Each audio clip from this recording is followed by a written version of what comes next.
Welcome to Indiana Sports Beat Radio, brought to you by the Hard Truth Distilling Company in Brown County, Indiana. So for the thousands in attendance and the millions watching around the world,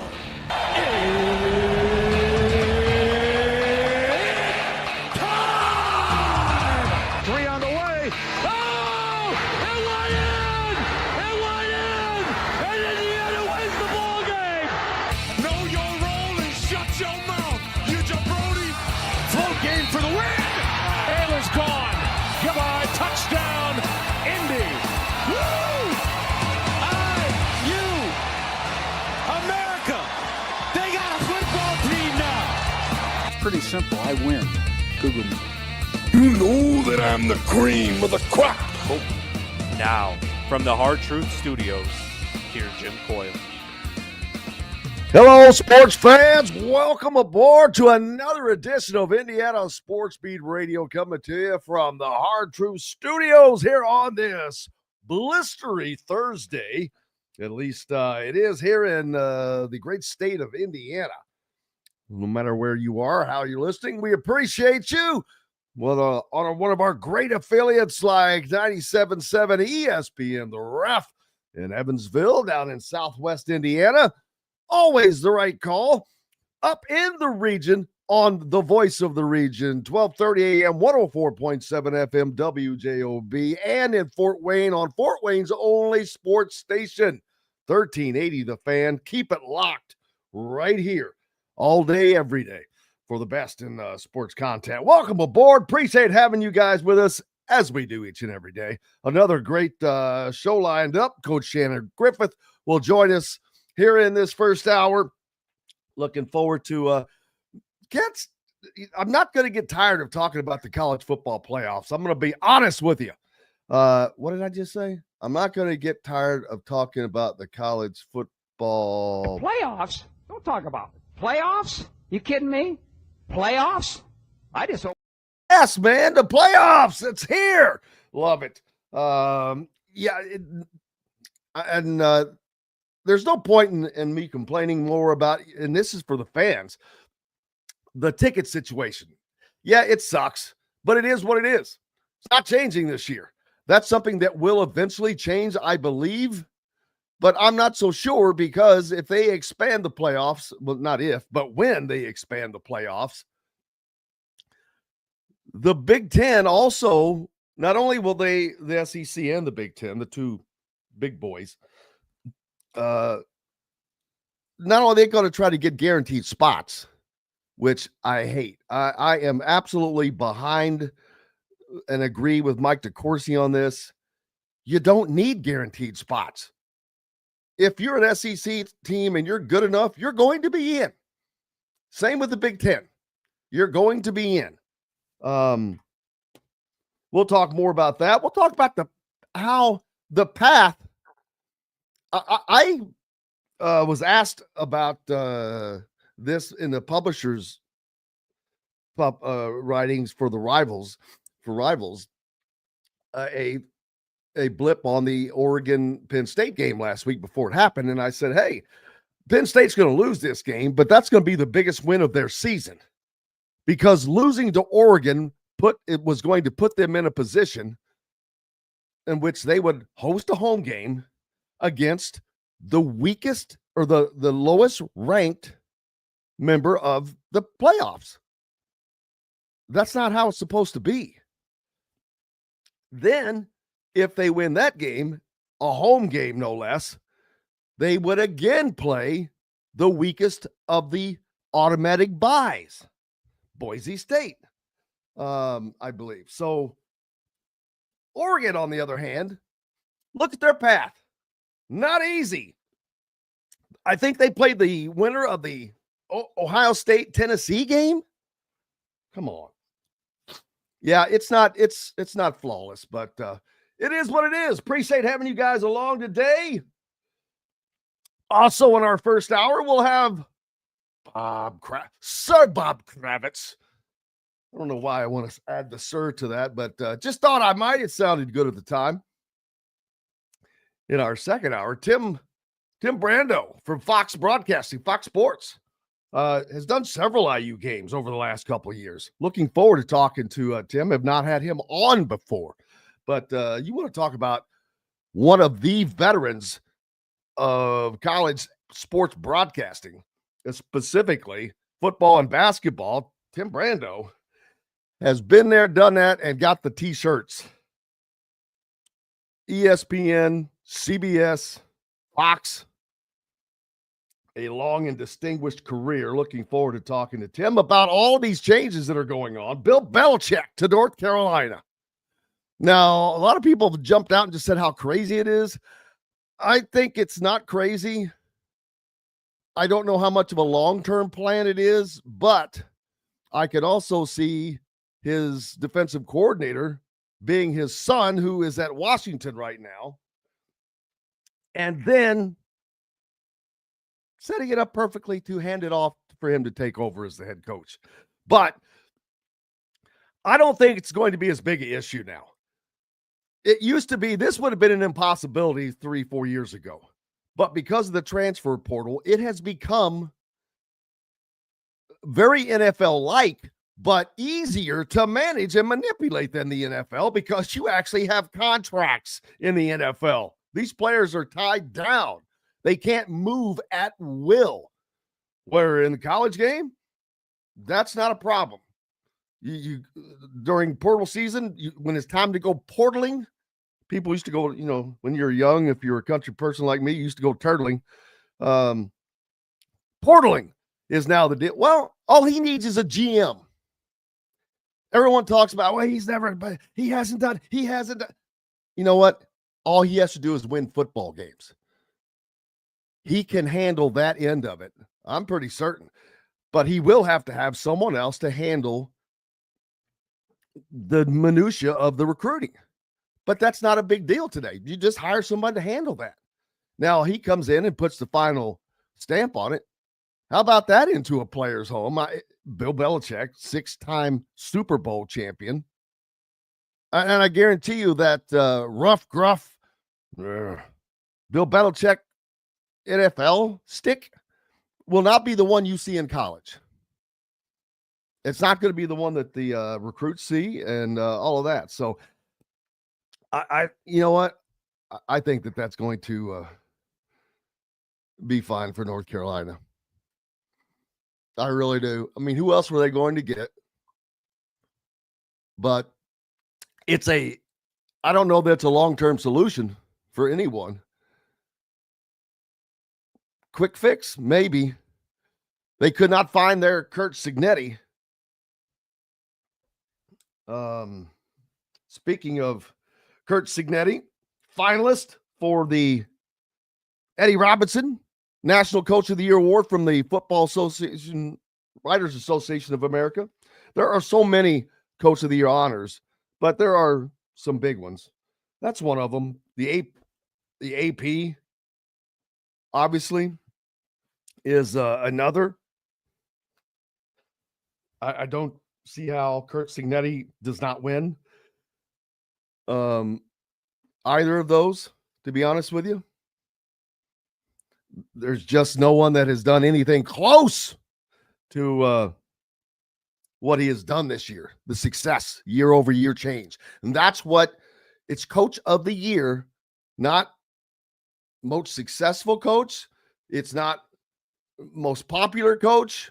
It's not the highest paid coach. It's not the coach at the best school. It is the coach that did the best job in a season.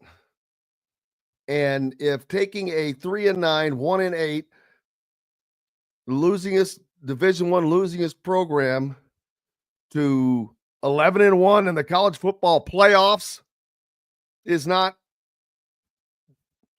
qualified to be at the top of that list, it's a little something wrong with that situation. We'll talk about that as well with Shannon and Bob. And a very intriguing thing. Someone yesterday sent me the fact that, and this was right after it happened. I'll have to look back up to see who that was, and I appreciate it. That Fernando Mendoza. I can't wait to talk about this with Coach. is in the portal from Cal. He was there for 1 year. I think finished his sophomore year. It was his first full season as being the QB at Cal. Pedestrian year. Threw for 3,000 yards. 16 touchdowns. Only 6 interceptions. He is similar to Curtis Rourke with running ability. And if that name sounds familiar, Fernando Mendoza is the brother of Alberto Mendoza, the Cuban missile. I believe Fernando has had a name too. I have to wait to get Coach in here, but we'll go ahead and take our first break so we can get to it and get chopping it up. Tell them the hard truth. Coming to you from the Hard Truth Distilling Company studios on this frigid Thursday. We're back with more Indiana Sports Beat Radio right after these messages. At Ben Davis Chevrolet and Ben Davis Ford in Auburn, we're your one-stop shop for all of your automotive needs. We have the area's best selection of over 300 vehicles, including new cars, trucks, vans, and SUVs. Plus a huge selection of pre-owned vehicles in stock. And if we don't have what you're looking for, we'll find it for you. We also have top-of-the-line service and parts, plus a collision repair center, and we're competitively priced on everything. For sales, service, collision, parts, and more, we do it all. Come see us today or visit us online at BenDavisChevrolet.com and BenDavisFord.com. Enjoy healthy, delicious meals at home without the hassle with the Fresh Fork. Chef-curated, ready-made meals delivered right to your doorstep. Proudly fueling IU athletes and now available to you with a menu that's always fresh and diverse, from hearty proteins to fresh salads. The Fresh Fork empowers you to make better food choices without compromising. Let the Fresh Fork help transform your lifestyle for a healthier way of living today at thefreshforkonline.com. Use promo code RADIO20 and get $20 off your first order. Country living is just a swing away.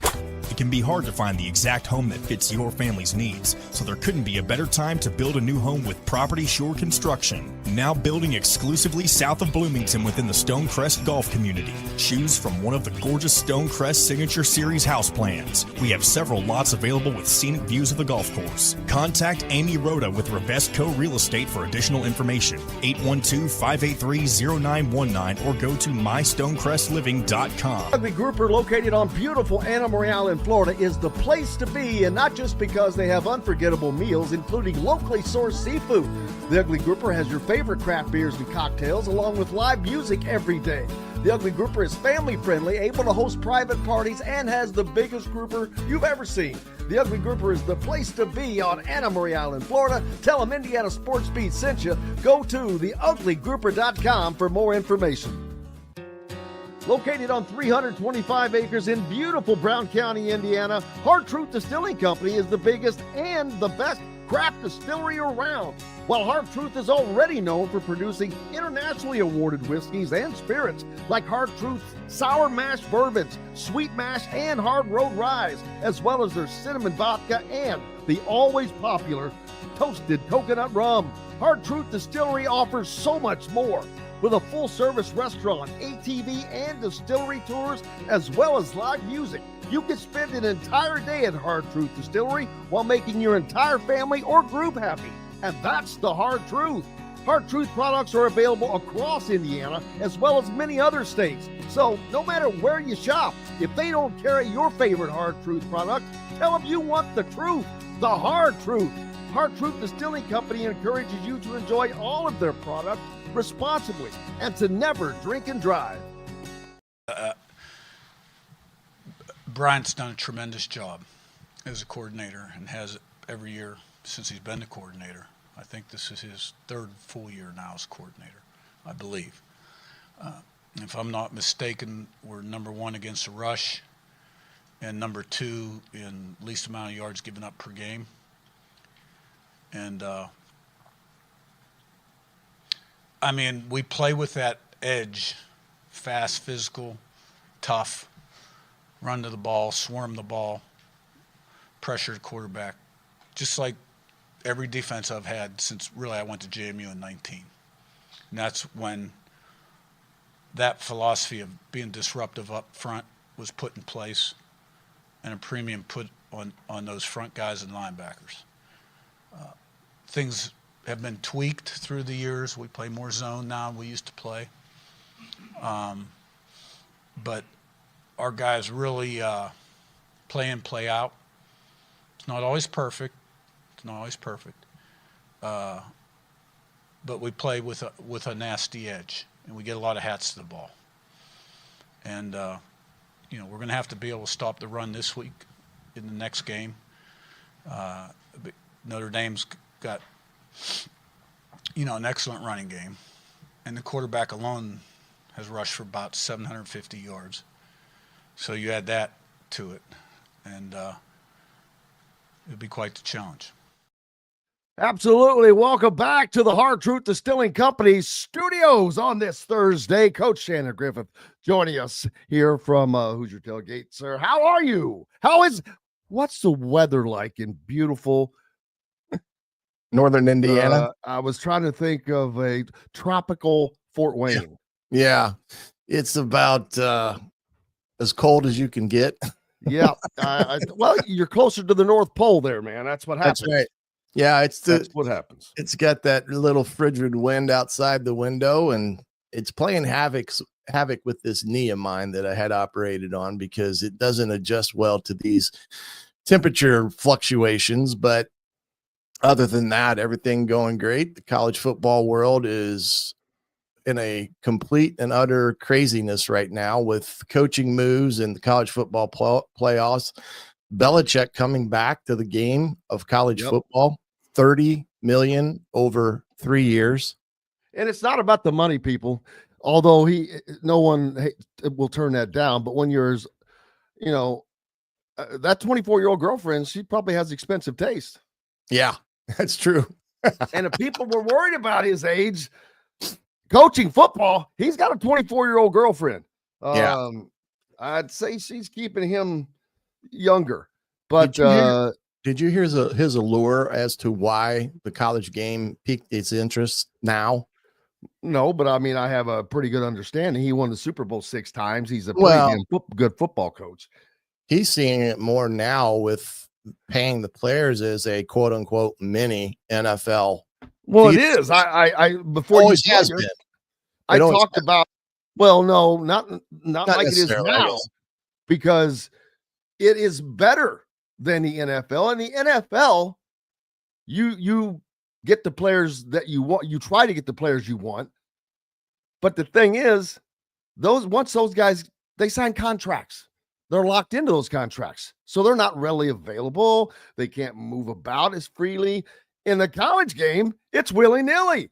Yeah. You can move whenever you want. All he is going to need is someone to be his GM to handle that aspect of it. He's going to need a strong head of recruiting so they can head that up, and he just comes in and puts the final glad handing on and lets people look at his ring, Michael Lombardi ring and all that. But I think that in this day and age of college athletics, this would work. I don't know that this is a very long-term plan since he's 72 years old, but I also see this as an opportunity for him to bring his son in as defensive coordinator, who's at Washington, and then to possibly take over as head coach. Well, that's a good point. Michael Lombardi is who he has chosen to be, quote unquote, his GM there in Chapel Hill. But can you imagine the portal now, the number of kids that are going to want to go play for a Bill Belichick, just from the standpoint of NFL preparedness and things of that magnitude? It's an instant attraction. And this is why the NCAA and everything involved with this has to start getting some guardrails in place so that we don't have this mass jump into the portal. Over 1,500 players. Oh, it's going to climb. And it's probably going to go more like the first day. So, and a multitude of quarterbacks that are in the portal. You mentioned Fernando Mendoza. Hold on, who? Fernando Mendoza. Which, again, that may be somewhat of an attraction for Indiana. Who knows? But Malik Murphy, who's at Duke, he all of a sudden jumps in the portal as well. And you've got, it's crazy, but we're going to see a lot of these NFL guys look at the NFL schedule and look at the college football schedule and say, look, I can go make as good of money in college football than in the NFL. So why wouldn't I? So it'll be interesting what we see here happening in the near future with everything. And I talked about this the other day on my show, is this time of year is so critical. And as we know, last year at this time, what it gave Indiana and Coach Signetti in his first opportunity to recruit, especially portal guys, and how big that was for the development of this team in this season. Now they're in a position where they're juggling, two different aspects of it, preparing for Notre Dame, as well as portal kids that they may have an interest in. And so it will be a little bit hectic around the football offices there over the next 2 weeks as they prepare for this and also entertain portal kids. But it'll be interesting to see who we ultimately getting in that environment here shortly. A lot of people on the Andy Moranda hotline commenting, oh, he's all cheater and all this. You know what? Come on, guys. Who cares? That's, first of all, that was the NFL. And if you ain't cheating, you ain't trying. It's the old line. And I don't mean, serious cheating, but hey, he reminds me of an old NASCAR guy. They call it innovation in NASCAR. The great innovators. Push the envelope. Oh, dude. I mean, the great stories like, back in the day, NASCAR did not weigh the cars after the races. They weighed them before, and that was it. Right. They had to be a certain weight. Once you passed weight to start the race, there were so many tricks. There was a radio that weighed like 100 pounds. It was a fake radio that one car had. One of the best stories is Darrell Waltrip. In the frame was steel tubing. Well, they figured out, we could fill this with buckshot, which weighted the car down. And then they put this stop thing right beside the driver on his seat. And he could, after the race started, he would just turn that and open that valve. And just as he would go around the track, all those little buckshot beads would just leak out. And then one time he couldn't get it to open until they hit the pit, and it was right where the jack went too. But when the jack lifted it up, it did something, or maybe it was late when they let it down, but that's when all that stuff came out on pit road. And it, boy, they got on the radar, and apparently they didn't do it anymore after that. But right. But anyway, that led me astray there but yeah, I don't get hung up on all that stuff. No. I just look at what it means today, what is going to happen, how it's going to be. But and I don't want to dedicate that whole segment to right. Belichick. I want to talk about Bryan Haynes.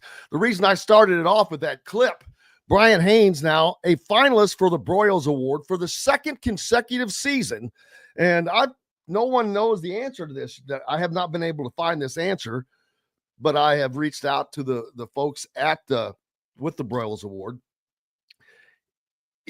He's been nominated now for 2 back-to-back seasons. He is obviously nominated from 2 different schools now in back-to-back seasons. First of all, I'm curious, has that ever happened before? And then on top of that, you just heard Coach Curt Cignetti say that he thinks this is the 3rd full year as him being a coordinator. Yeah. 3 years. He's been a Broyles Award nominee for 2 of the 3. Yeah. That's why you lock these people down. Look at the list of Broyles Award winners past. You'll see names like Steve Sarkisian, Lane Kiffin. There's just so many. I can't even think of them all. But Gus Malzahn, I think, is on there. There is a ton of big-time names on that list. Mm-hmm. That means those guys go on to become successful head coaches. Not that anyone wants to see Bryan Haynes leave anytime soon, because the reason he's up there, Pro Football Focus has Indiana rated as the number 2 defense in the country. 94.2 behind only Texas.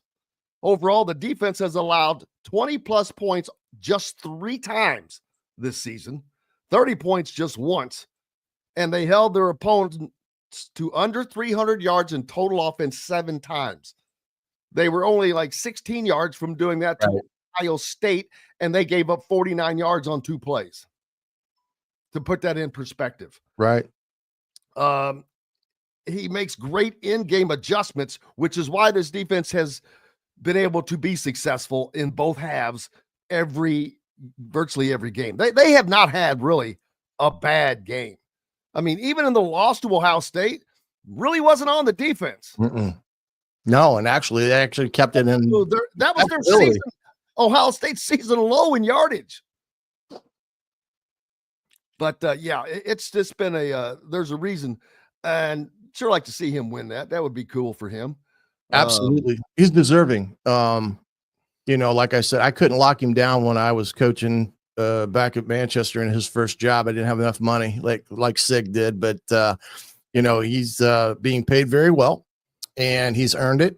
And I think he has shown over the last 2 years, irregardless of where he's been, that he's able to take his best 11 players, put them on the field, and be pretty darn good defense. And in some respects, probably not even talked about to the extent they need to be talked about in terms of this game against Notre Dame.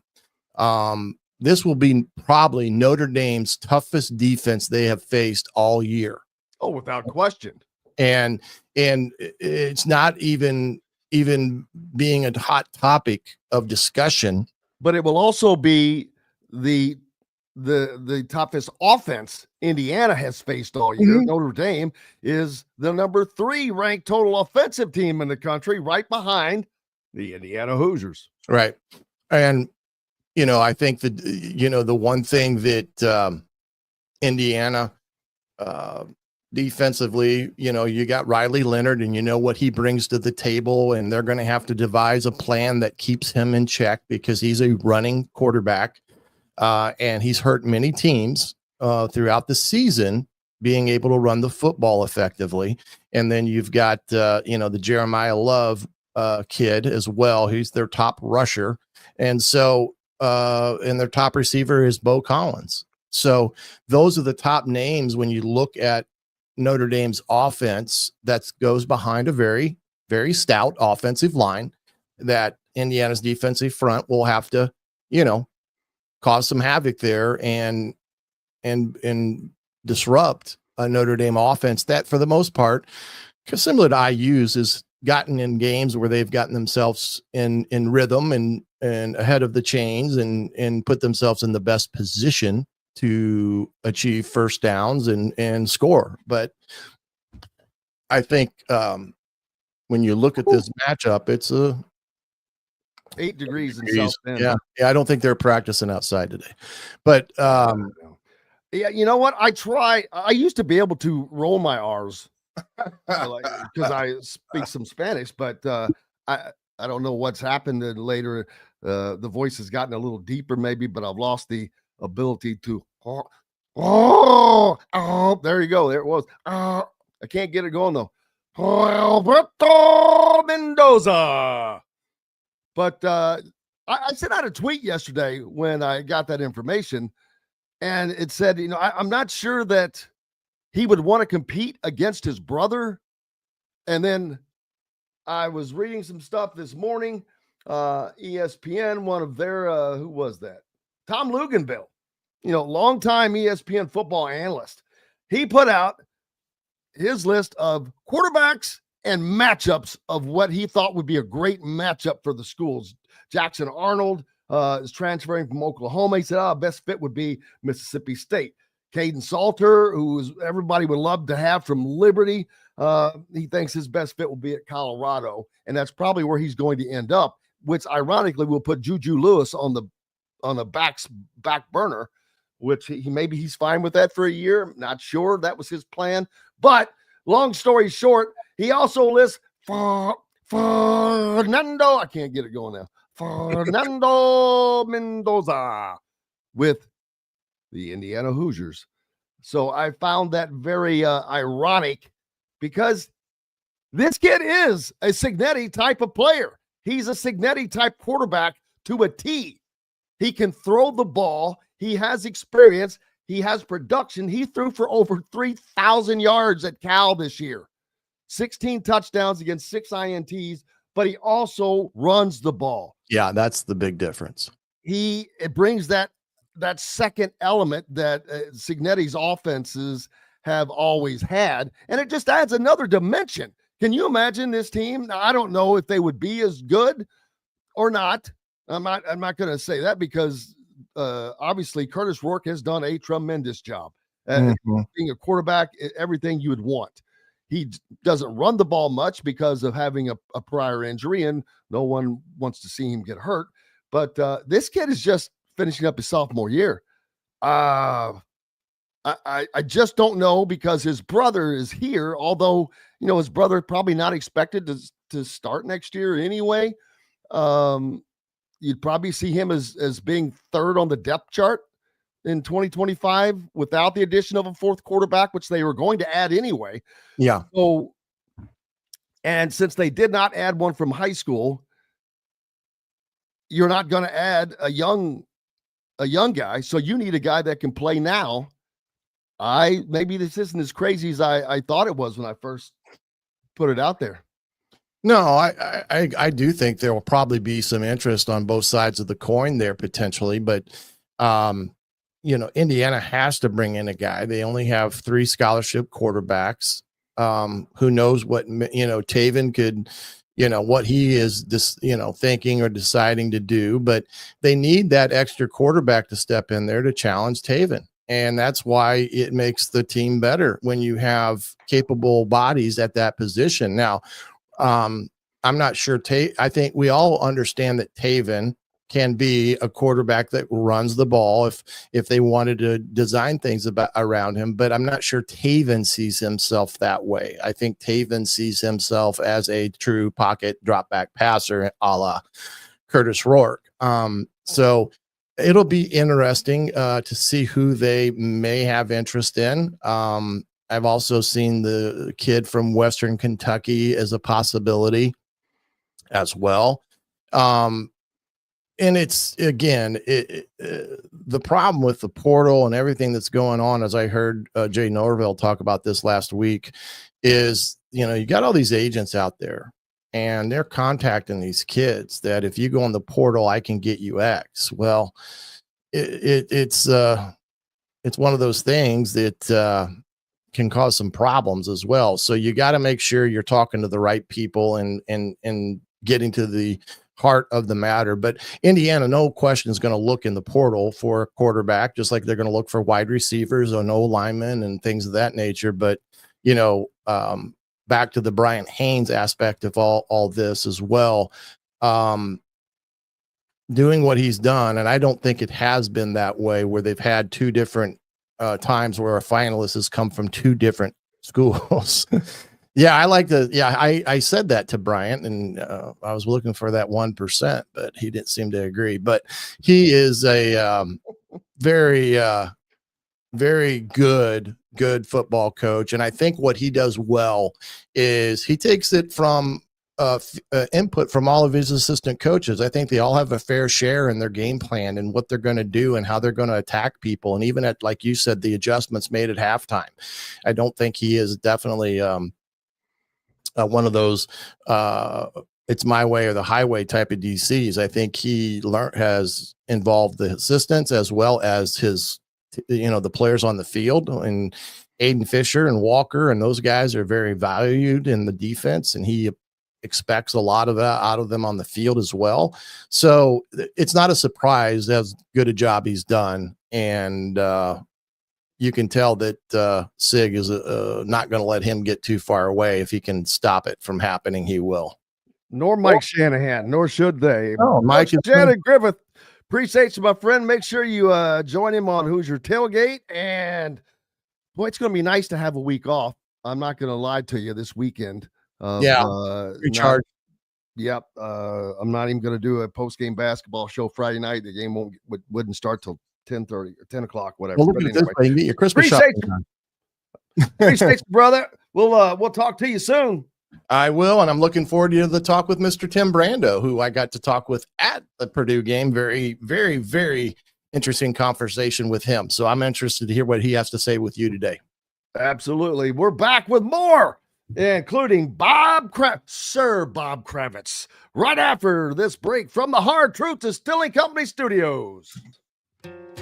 Located on 325 acres in beautiful Brown County, Indiana, Hard Truth Distilling Company is the biggest and the best craft distillery around. While Hard Truth is already known for producing internationally awarded whiskeys and spirits like Hard Truth Sour Mash Bourbons, Sweet Mash, and Hard Road Ryes, as well as their cinnamon vodka and the always popular toasted coconut rum. Hard Truth Distillery offers so much more.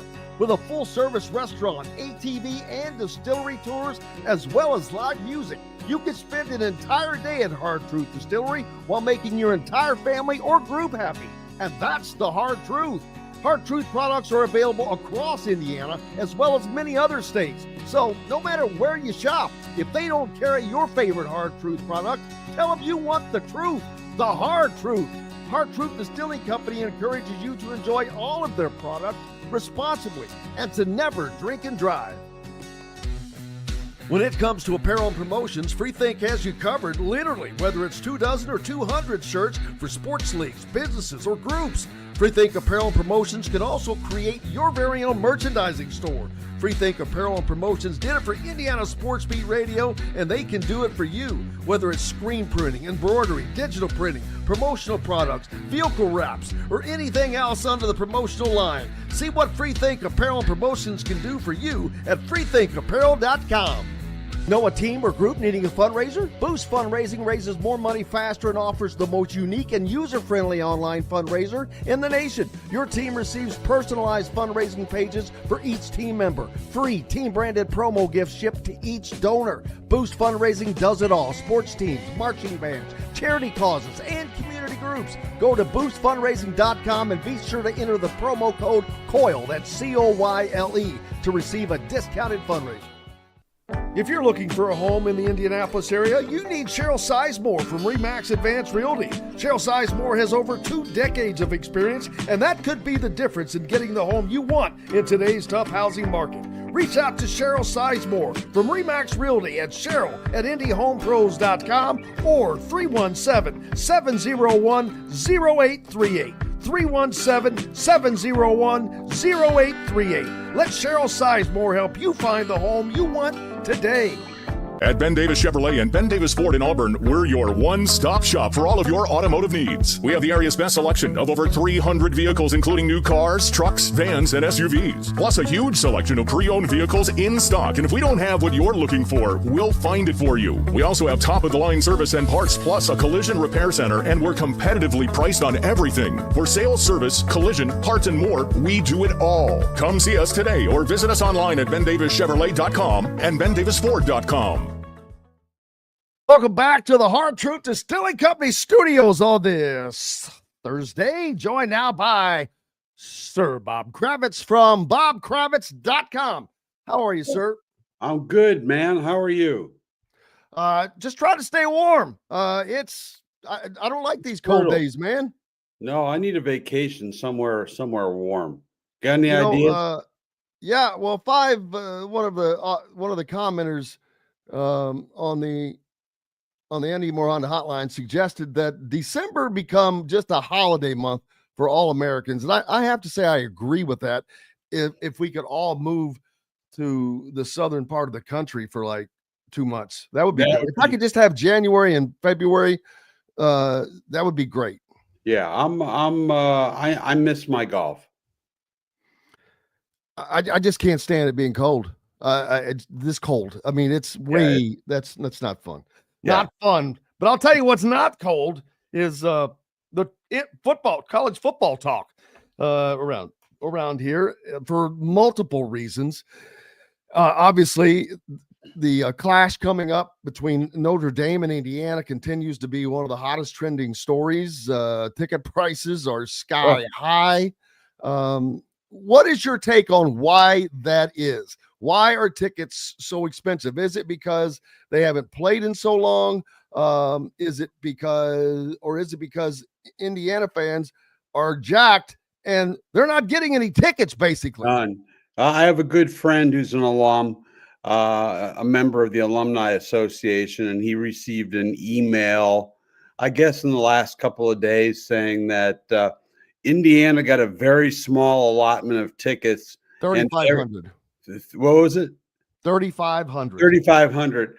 And virtually all of them went to players' families and people inside, the program. So they were telling people go on the secondary market. Well, the secondary market, the last I saw, the cheapest ticket was $1,486. I think they're starting to drop a little bit, but I looked like the day before that, and it was staggering because I looked at all 4 sites. You could easily get a ticket for $200 at all 3 of the other sites, at Ohio State hosting Tennessee, at Penn State, and at who was the other missing one?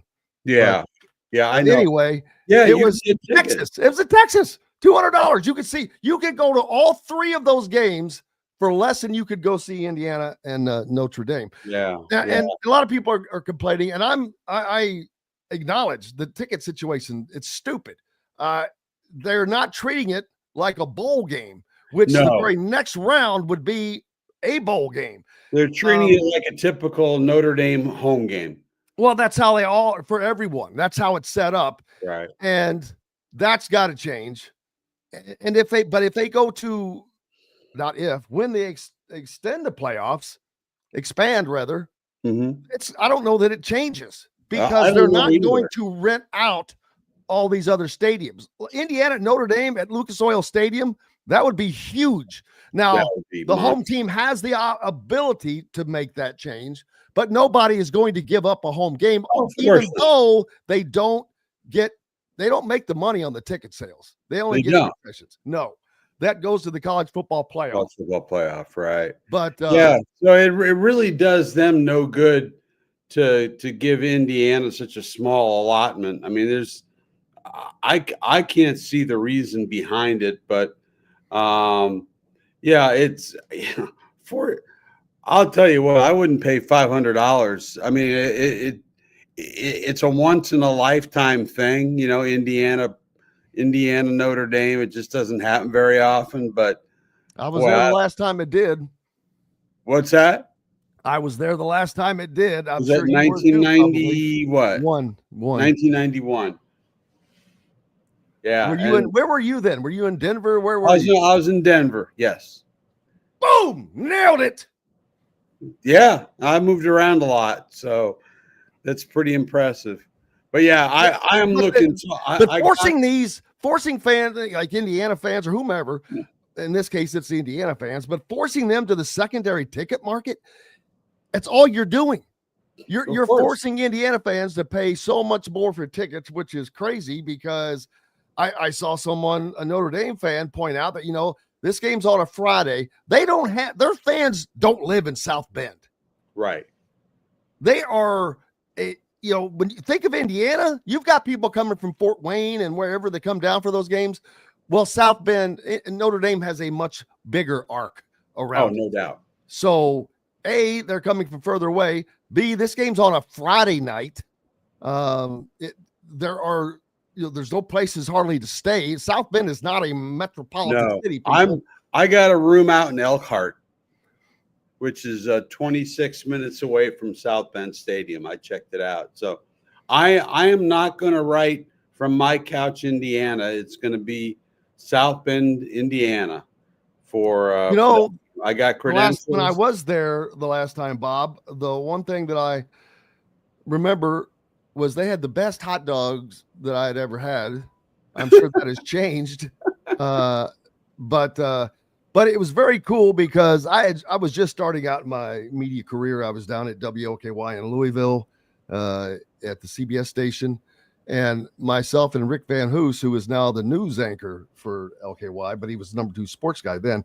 But we went up to cover that game. Trent Green was the quarterback. Yeah. This was the old stadium.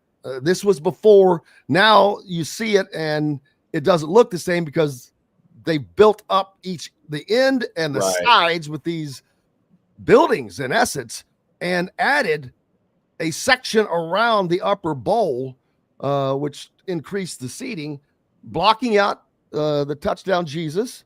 So Greg Rakestraw pointed out that Jesus can still see in. You just can't see Jesus. But I suggested that they should have just left a little cutout like like Arrowhead Stadium has. Right. Love that. But again, Greg Rakestraw was on top of it. And one of my favorite lines of the year, Jim Jesus can't turn those empty seats into money. I'm going to give him credit all year long for that, man. Yeah. That was a good one. But it is going to be this is a great matchup. It's a great matchup. It has got so many things. The in-state, the little brother syndrome, because they basically, I think, have not scheduled or played Indiana because of their track history. Right. It doesn't do Notre Dame any good to play Indiana in a normal year. It really doesn't. I mean, it's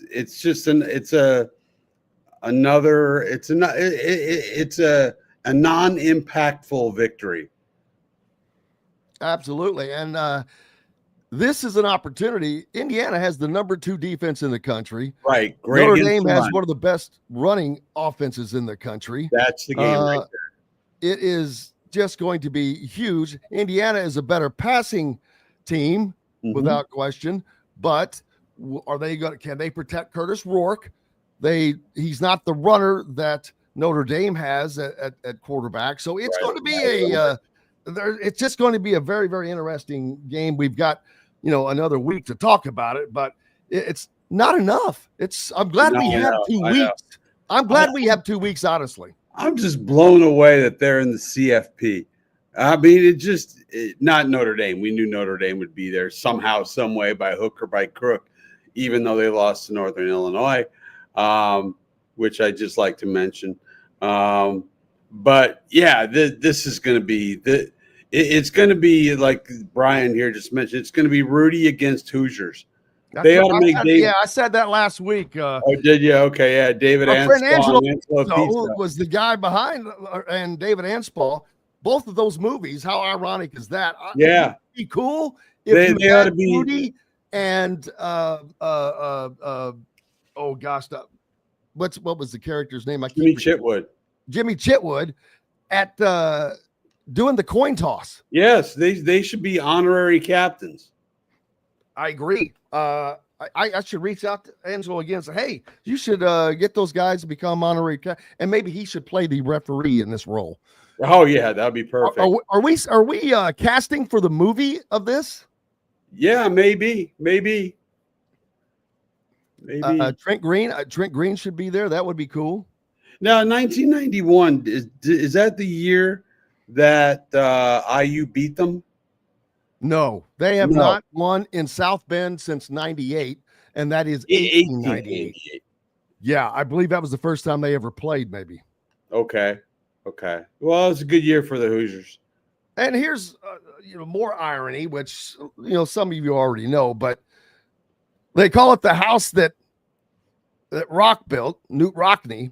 Mm-hmm. The uber famous, one of the most famous college coaches period in the history of sports, but who took Notre Dame to the heights that they began achieving, who was turned down for an assistant football coaching position at Indiana.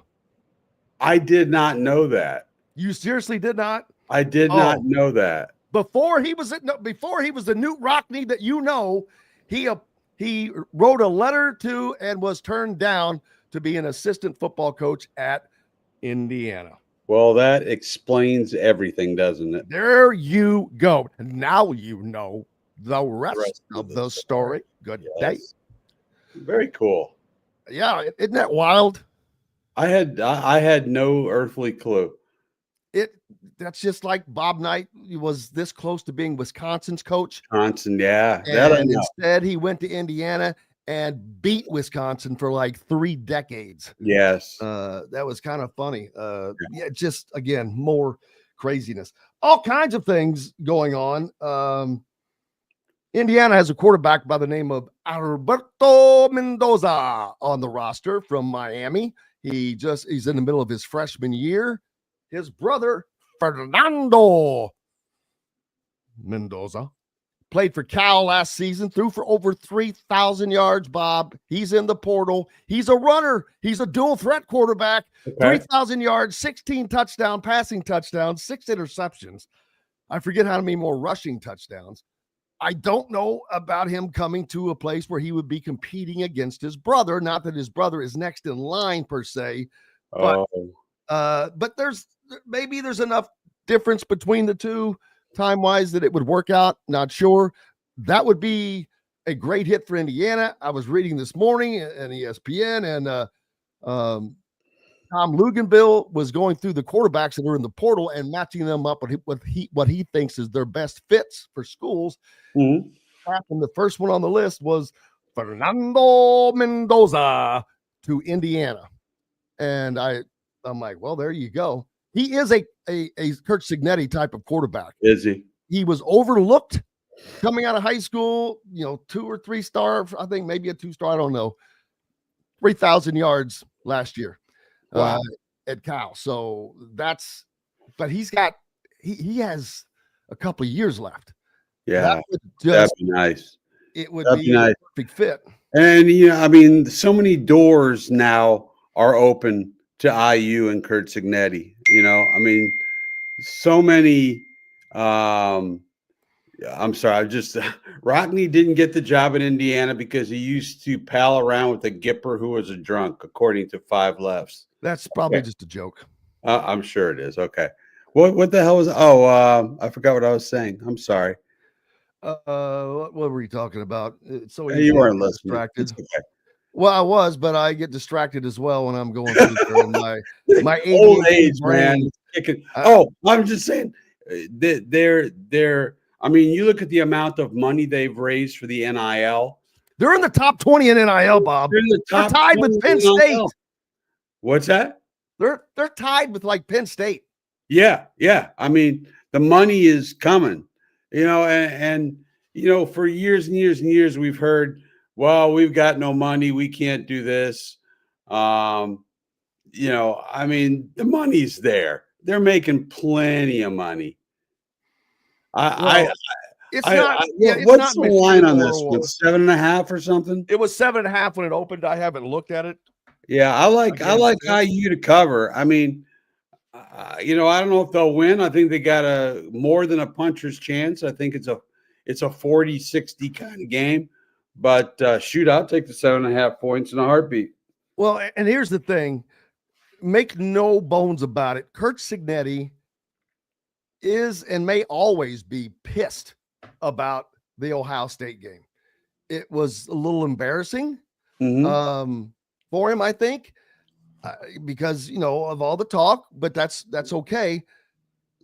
The one thing that I've said numerous times, I'm pretty surprised on how ill prepared for the noise they were. I know that really struck me, Jim. I mean, like you knew what the deal was going in there. It's not like some sort of a surprise. Now, it's one of the loudest places in the country. One of the loudest places. Now, Notre Dame is not nearly as loud. No, the way the place is constructed, the noise doesn't filter on down and out, to the field. But yeah, it's how they could not be prepared for that is beyond me. But he was very honest about it. Absolutely. But also you can't ask a question about Ohio State without either getting a short or quick or terse response. Oh, really? I just can tell it. doesn't even want to talk about it, really. Yeah. To be honest with you. Here's your chance. Yeah. Well, this is a huge chance for so many different opportunities.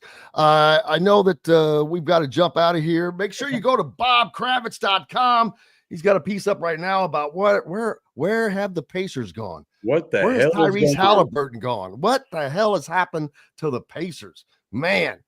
A team that had so much. There's probably not a team that had more higher expectations, not to win a championship or something, but to build off of last season. And man, absolutely, they've fallen on their butt. Yeah. Well, I mean, you lose your 2 backup big men, you lose your 3 best wing defenders. That hurts. But what really hurts is Tyrese Halliburton is playing like garbage. That's the real problem. When you go from first in the league in scoring to 23rd, you know, who's most responsible for the way that offense runs? It's Tyrese Halliburton. And he has not been good, especially on the road. He's been inconsistent even at home. So unless he gets his crap together, they're going to continue to struggle. Absolutely. We've got to take a break. You're welcome to stick around for another segment, brother. We can talk about that piece if you like, but I've got to take a break. Sure. We'll be back with more Indiana Sports Beat Radio right after these beautiful messages. Andy Moore Honda is Bloomington's #1 Honda dealer for a reason. Buy a new Honda and get a 3-month break from car payments. That's right, no payments for 90 days. That includes the all-new, all-electric Honda Prologue, and you get it for just 0.9% financing.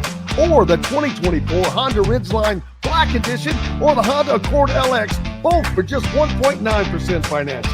Get more to your door from AndyMooreHonda.com, Bloomington's #1 Honda dealer and your best place for new and used vehicles. Hoosier Hanks East, located on College Ball Road in front of Kroger in Bloomington, is everything you could want. Great food like their custom pizzas, wings, wraps, unbeatable daily drink specials, live music on Fridays, and Hoosier Hanks East is home to Inside Indiana Football and Inside Indiana Basketball coaches shows hosted by Don Fisher. Be on the lookout for Hoosier Hanks ticket giveaways to Indiana and Colts games on social media. Stop by and meet Hoosier Hank at Hoosier Hanks East on College Ball Road in Bloomington. Hungry for something a little different? Well, head to the Rusty Gator Fork and Ale in Bedford, where oceanic flavors meet southern charm with a Cajun flair, like their loaded voodoo fries, gator bites, or jambalaya, and so much more. The Rusty Gator also has live music each Friday and Saturday night with some of the best local and regional artists around. Visit the Rusty Gator Fork and Ale in Bedford and get your Cajun on. If you're looking for a home in the Indianapolis area, you need Cheryl Sizemore from RE/MAX Advanced Realty. Cheryl Sizemore has over 2 decades of experience, and that could be the difference in getting the home you want in today's tough housing market. Reach out to Cheryl Sizemore from RE/MAX Realty at Cheryl@IndyHomePros.com or 317-701-0838. 317-701-0838. Let Cheryl Sizemore help you find the home you want today. Located on 325 acres in beautiful Brown County, Indiana, Hard Truth Distilling Company is the biggest and the best craft distillery around. While Hard Truth is already known for producing internationally awarded whiskeys and spirits like Hard Truth's sour mash bourbons, sweet mash, and hard road ryes, as well as their cinnamon vodka and the always popular toasted coconut rum. Hard Truth Distillery offers so much more. With a full-service restaurant, ATV, and distillery tours, as well as live music, you can spend an entire day at Hard Truth Distillery while making your entire family or group happy. And that's the Hard Truth. Hard Truth products are available across Indiana as well as many other states. So no matter where you shop, if they don't carry your favorite Hard Truth product, tell them you want the truth, the Hard Truth. Hard Truth Distilling Company encourages you to enjoy all of their products responsibly and to never drink and drive. Welcome back, Indiana Sports Beat Radio, here at the Hard Truth Distilling Company studios on this frigid Thursday. Appreciate you being with us. Bob Kravitz from BobKravitz.com. That's Sir Bob Kravitz to you, my friend. I've been knighted. Boom, boom. Absolutely. Hey, the Big Ten football season slate for 2025 has been released. Several things of note. Oregon will go to Penn State for a rematch of the Big Ten championship game. Indiana gets Ohio State and Michigan off of the schedule. They bring Oregon and Penn State onto the schedule, in addition to Wisconsin and Iowa. They have to play at Oregon, at Penn State, and at Iowa. There'll be a different road to hoe. It'll be a different story next year. Did you see? I'm not saying that they're not going to have a success, but no, it's going to be substantially different. 11-1. Playing in Oregon is going to be tough. I've seen what it's like to play in Iowa. It's not that it's tough; it's just beating Iowa. That's not a hard place to play because of the stadium. And although they have great fans, they love their football. Yeah, and that's all that they have is that there are no pro sports out there. But for whatever reason, it's Iowa that the only reason it's hard to win there is because they're usually a pretty damn good team. I don't know if you saw this, Jim, but they did they had the Bison horns and stuff on their social media. Are they bringing the Bison back? What's the deal? Well, me and you were on the same page today, Bob, because when I've been seeing it more and more, and when I saw that, I'm like, well, just let him come on through. Are you going to bring him out? Yeah. Watch. Daggone it. The wrestling coach. Well, I'm drawing a daggone blank on him right now. A great guy.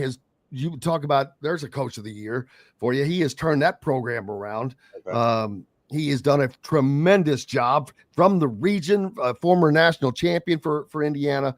But anyway, I happened to see a wrestling match. I guess it was on BTN or something one night. And he's wearing, it looked like a sweatshirt with the Bison IU guy on it. Right. And I'm when's is that official uniform there? What's going on? It seems like they're just trying to float a trial without doing it. What's that? It's like they're doing it without doing it. Right. Yeah. It's like they're floating a trial balloon, see how people feel about it. They love it. People have been wanting it. They've been wanting it anyway. The thing is, first of all, people don't know what the hell a Hoosier is. Now you're going to bring out a Bison that half the people are going to call a Buffalo, which is wrong. But then they're going to bring out a Bison and say, well, we don't even know what the hell a Hoosier is, but what the hell does a Bison have to do with it? Well, are there a lot of Bison in Indiana? I mean, apparently there used to be in Colorado. Well, there used to be, I think, apparently back in the day. Used to be Bison state seal. Oh yeah, that's true. It's on the state seal, man. This used to be the Wild West, Bob. Yeah, that's true. That's true. I hadn't thought of that. Let's go back to the Bison. I remember when they used to run Ralphie the Buffalo at Colorado games, and it was extraordinary. All the players would get the hell out of the way because they're afraid of getting run over by a wild buffalo. Why would you not? Probably weighs 2,500 pounds. Yeah, bring back the Bison. That's my next column. You know what? It should be. Brian says there are Bison all over Indiana, north of Indianapolis on the plains. And I know of a gigantic Bison farm down in southern Indiana. Yeah. I guess, they breed it for the meat or whatever. But, yeah, I mean, I love a Bison burger. Those are awesome. I had one at Montana Mike's or Montana Ted's or That's in Atlanta. Yeah, that's what's his face? Ted Turner. This is Ted Turner. Yeah. I ate there when Indiana played Auburn last year. Okay. Yeah. There you go. It makes sense. That's why the Native Americans were here, Brian says, and it makes total sense. Yeah, I get the name Indiana. I didn't realize that Bison were so prevalent here in Indiana. Boy, you're learning a lot today, Bob. I am learning a lot today. I feel inspired. I feel edified. That just brightens. That makes my whole week. Makes your day. Okay. Makes the whole week. Bill Belichick to North Carolina. How about that? I think he's going to be successful. He's got Mike Lombardi. I do too. He's got Mike Lombardi as his GM. Mike Lombardi is an old friend of mine. I knew him back in Cleveland when he was running the Cleveland Browns. Well, you should get him on the show with us one day. Yeah. Oh, he'd be great. No, I look, the way college is run right now, it's really like the pro game. It's really better. like It's easier. I think it's better. You can access players so much easier. Right. So I think he's going to surround himself with good people, including, I guess, his son, Steve, out in Washington. That's what I said earlier, Bob. This is one of the great minds in football. You know, he needs to have a job. And he is doing it, first of all, because he can, not because he needs to. But he is going to bring his football acumen, which is far exceeds most humans, right? And surround himself with people, like you said. He's got a GM. He'll let that guy go out and say, you know, the players and the portal guy, get a portal guy and a head of recruiting guy. And, right. You know, all he has to do is seal the deal, but he's just going to run the team. He's going to manage the team. You get me the guys, and here's what I need. Here's what I want. Boom. I think it is where both college basketball and football are heading, but they have been for, you know, a couple of years now. People were quickly catching on. I mean, we've seen teams, not just this year, before this year, adding GMs. And I think it started with basketball, to be honest with you. Why the hell you need a GM in basketball? I don't know, because you only have 13 stinking players, not 125 to deal with, or whatever the deal is. But I think he will be as well. Bill, I think his son will probably be set up to take over as head coach, right? As well. There's no doubt. Well, and the great thing is that doesn't his girlfriend go to North Carolina? Isn't she a freshman there or something? High school? Oh, college. I didn't know she was in high school or college. Wow. It's so funny. I'm jealous. I'm just jealous. Trust me. I had this conversation with my wife. She's like, "Oh, that's disgusting. Why is it disgusting?" Well, you have to talk to my wife, okay? A woman, yes. I'm sitting there going like this. Yes. That's I have greater appreciation for Bill Belichick now than ever before, even if he cheated. Well, I have to, but I do have to ask, I mean, how much can you have in common with someone who's 24? Nothing. But I guess they can introduce him to Instagram, which he calls InstaFace, right? And a lot of the other things that needs to happen in the world today. Yeah, I don't begrudge him in the least. Whatever makes you happy, whatever makes you fulfilled, and I think good for him. Absolutely. I know you're familiar with him. Any interaction with Tim Brando? Once. We talked to him briefly once at a game. Seems like an extraordinarily nice guy, and he's one of the nicest guys game, in the business, I think. He's doing the IU game? No, he has done many IU games though for Fox. And I had met him and whatnot, so I just thought he would be someone great to have on. Oh, absolutely. Because he may, from a national perspective, he's probably watched as many, or by calling them IU games over the last 2 years, as anybody from a national perspective. He's done a ton of IU games. He's done a bunch of games. And before that, he had a ton of experience either with ESPN or CBS covering the SEC. He's just done. He's a vet. He's one of the voices. He's had a good long career, man. 40 plus years. Good for him. Absolutely. The Colts were off last week. They're back in your old stomping grounds of Denver this week. Bob, yes, sir. Denver. Bob, they're in Denver. Yeah, I can run that one into the ground. I stole that from whoever put that on the comments earlier, so I'm not going to pretend I was quick thinking enough to run that one out. But yeah, it's the Colts back at it.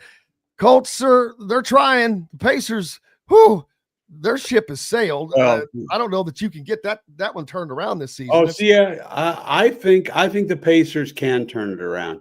Really? I think I do. Look, they are closing in on the point of no return, but in the Eastern Conference, you got so many bad teams that are 7th, 6th, 7th, 8th, 9th. I think they find a way in. They're obviously screwed with the two big guys out for the whole season, so they're going to have to make a move there, whether that's Walker Kessler or somebody like that. I think they're going to have to make a move. But, when you lose your three best wing defenders, Shepard and Nemhard Neesmith, on a team that doesn't play any defense, that's a problem. And so I think once all those guys come back, I think they'll start getting themselves together. Look, the bottom line is Halliburton's got to find himself. Halliburton has just not been the same type of player he was the first half of last year. And, this really started last year after the injury to his hamstring. He just has not been right ever since. Nope. And hopefully they get it back together, because it has been surprising, disappointing, and bewildering. And the Colts, by the way, this is their playoffs. The playoffs start on Sunday. They've got to beat Denver, or this season is another wash. Absolutely. I agree wholeheartedly. Getting back to Notre Dame, Indiana, what are your thoughts? We'll have you on again before then, but right now, what are your thoughts on this game? Indiana is going into on the road. So first of all, that makes it a 3-point difficulty in and of itself. They're doing their best to block out the noise, which they've pretty well done all year long, except for inside of Ohio State Stadium. But they won't really have that issue this time. They've been working on that, as a matter of fact, as well. So with that aside, Notre Dame has one of the best running games in the country. And I mentioned earlier, Indiana has one of the best run defenses in the country. But Indiana's offense is predicated on the pass. And while Notre Dame's defense is pretty good as well, has Indiana learned to make adjustments and protect Curtis Rourke and get him into different situations, as opposed to dropping 5 steps and standing there hoping to be able to make those plays every time? Because, man, sometimes that just doesn't work. And we've seen that the last couple of games, not Purdue game, of course, but they're going to have to give him the time to do his business, because Indiana is a pass-oriented team. Well, they're going to need nice games from Tyson Lawton and Justice Ellison. I think they've got to be able to run the ball just to keep the dogs off of the quarterback. I think the key to the game is going to be on the other side of the ledger, with Notre Dame's ability to run and IU's ability to stop the run. I think that's going to be the key matchup the entire game. I agree. Indiana's from Kurt Cignetti down, they're pissed about that Ohio State game. I don't think that's going to leave, and it shouldn't leave. It should always bother you. When I was competing in rodeo, I can remember certain ones that we didn't win for the dumbest of reasons. And it's still, to this day, it's been 11, 12 years since some of that stuff happened. I think about it. Something will make me think about it, and it just drives me nuts all over again. I'm still. It doesn't. In fact, it's funny. I was talking to a friend of mine the other day. I'm still pissed off about a game that I lost at IU against Ohio University in hockey, where I gave up a goal with about 30 seconds left, and they beat us in overtime in front of a sellout crowd. We went out there with about 9-10 guys, and we ran them ragged. It was amazing, but it still pisses me off. It will never leave. We're children. We're children. Let's face it. I could have told you that before. Yeah. I don't know. Tana said he could see me in the Gene Wilder's role in that prison rodeo movie. That was with Richard Richard Pryor. Pryor, yeah. That was pretty funny. What's up next for you, brother? Well, I got Purdue and Butler are both playing on Saturday at Gamebridge, so I'll do that, and then I'll do the Broncos Colts game on Sunday, and I'll There's a great statement of the day. And men grow older, they don't grow up. No, we do not. No, That's perfect. I'm 64, and mentally I'm still 22. Appreciate you, my brother. All right, buddy. We'll talk to you again before the big doings, but we'll see you up in South Bend as well. Sounds good, man. We'll see you there.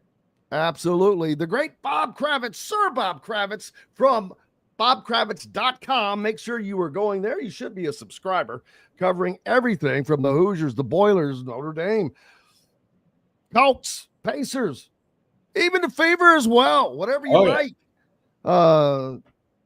You can get it all from Bob. We're back with more from the Hard Truth Distilling Company studios right after these messages.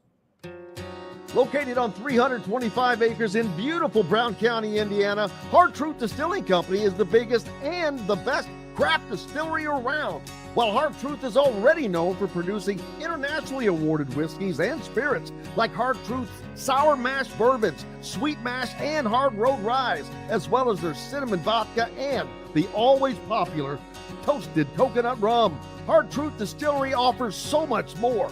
With a full-service restaurant, ATV, and distillery tours, as well as live music, you can spend an entire day at Hard Truth Distillery while making your entire family or group happy. And that's the Hard Truth.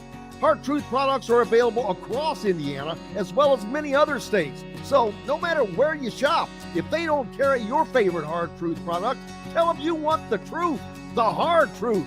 Hard Truth Distilling Company encourages you to enjoy all of their products responsibly and to never drink and drive. Country living is just a swing away. It can be hard to find the exact home that fits your family's needs, so there couldn't be a better time to build a new home with Property Shore Construction. Now building exclusively south of Bloomington within the Stonecrest Golf community. Choose from one of the gorgeous Stonecrest Signature Series house plans. We have several lots available with scenic views of the golf course. Contact Amy Rhoda with Revesco Real Estate for additional information. 812-583-0919 or go to mystonecrestliving.com. Hoosier Hanks East, located on College Ball Road in front of Kroger in Bloomington, is everything you could want. Great food like their custom pizzas, wings, wraps, unbeatable daily drink specials, live music on Fridays, and Hoosier Hanks East is home to Inside Indiana Football and Inside Indiana Basketball coaches shows hosted by Don Fisher. Be on the lookout for Hoosier Hanks ticket giveaways to Indiana and Colts games on social media. Stop by and meet Hoosier Hank at Hoosier Hanks East on College Ball Road in Bloomington. Whether it's a night out with the family, after work with colleagues, or catching the game with friends, Bubba's 33 is the place for you. Bubba's 33 offers a mouthwatering menu of selections that are all made from scratch every day. The portions are big, but the prices are small. And with over 50 big screen TVs, you'll never miss the big game. Bubba's 33, pizza, burgers, beer. Ugly Grouper, located on beautiful Anna Maria in Florida, is the place to be, and not just because they have unforgettable meals, including locally sourced seafood. The Ugly Grouper has your favorite craft beers and cocktails, along with live music every day. The Ugly Grouper is family-friendly, able to host private parties, and has the biggest grouper you've ever seen. The Ugly Grouper is the place to be on Anna Maria Island, Florida. Tell them Indiana Sports Beat sent you. Go to theuglygrouper.com for more information. Welcome back to the Hard Truth Distilling Company studios on this Thursday. Grateful to have you along. Jim Coyle with you as always. Just finished up with Sir Bob Kravitz. And in our next segment, we'll have the great Tim Brando with us, one of the iconic voices of college football now, man. He's been around for a minute, and he has called everything that you can imagine, worked with the greats. Just a long and incredible career. So looking forward to that. I mentioned earlier the new schedule for the Big Ten. It's out. And there's definitely some difficulties on it next year for the Hoosiers. without question, they will be challenged a little bit more than they were this year. Michigan was not the team that many expected, although they were still a very formidable opponent. And then Indiana also went to Ohio State. It was probably, they didn't really have a tough road game other than Ohio State. Next year, they go to Oregon, to Penn State, and to Iowa, in addition to having Wisconsin on the schedule, among others. 7 home games next season instead of the 8 that they had this year. Still a pretty good run. Their home, their non-conference schedule is, it's if you thought it was weak this year, well, it doesn't get any better next year. They replace, I guess, Western Illinois with the only team Purdue managed to beat this year, Indiana State. So that should be just an absolute beatdown for the Hoosiers. They start with 4 home games, 4 consecutive home games. So get the season off rolling in Bloomington. That will be fun for Hoosier fans without question, who are going to get used to enjoying coming out, tailgating, coming out to Memorial Stadium to the games and enjoying something that they've never gotten to do before. Enjoy college football. It was fun to see it happen this year, I have to tell you, and look forward to seeing more of it next year. But that non-con schedule I talked about, Old Dominion, Kennesaw State, Indiana State, those are the first 3 games. So there's, Indiana's 3-0 start. Then they get Illinois at home. Should be a 4-0 start. Then they have to travel to Iowa, and they will be challenged. Iowa always with a great defense. This year they had an offense to kind of go with it, although they were still, Indiana was a superior team this year. That would be a huge win for Indiana next season. If they beat Illinois at home, then you go to Iowa. You go to Iowa and go 5-0. Indiana's going to be ranked. They're going to be ranked at the start of next season. Big difference. So that will also give them a little more credibility, especially if you can go to Iowa and win, because after that, they get a bye week, fortunately. And following that bye week is a trip to Eugene, Oregon. There you go, Brian. 5-0 before heading west would make it, boy, talk about that matchup. You think that they won't be blowing that one up? Here comes the young upstart Indiana Hoosiers taking on the Ducks. Maybe Indiana should ride in on a duck. Michigan State comes to Bloomington this year. UCLA comes to Bloomington this year. The Hoosiers will travel to enjoy some crab cakes and sacks. That's what you do in Maryland. Then they travel to Happy Valley and visit their old coach, Tom Allen, and take on the Nittany Lions in the third to last game of the season. Then they'll welcome in Wisconsin in the penultimate game of the season in Bloomington before traveling to West Lafayette. So 1, 2, 3, 4, 5.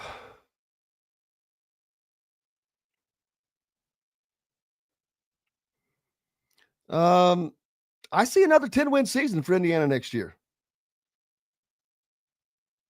That's bold to say, but yeah, I see Indiana going 10-2 to start the year.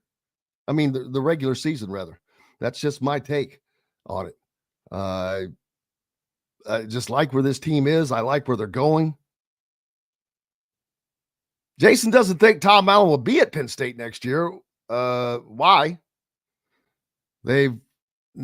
While they have one of the top defenses in the country, they had one of the top defenses in the country before Tom Allen got there. As a matter of fact, I think they were number 2 the year before he arrived.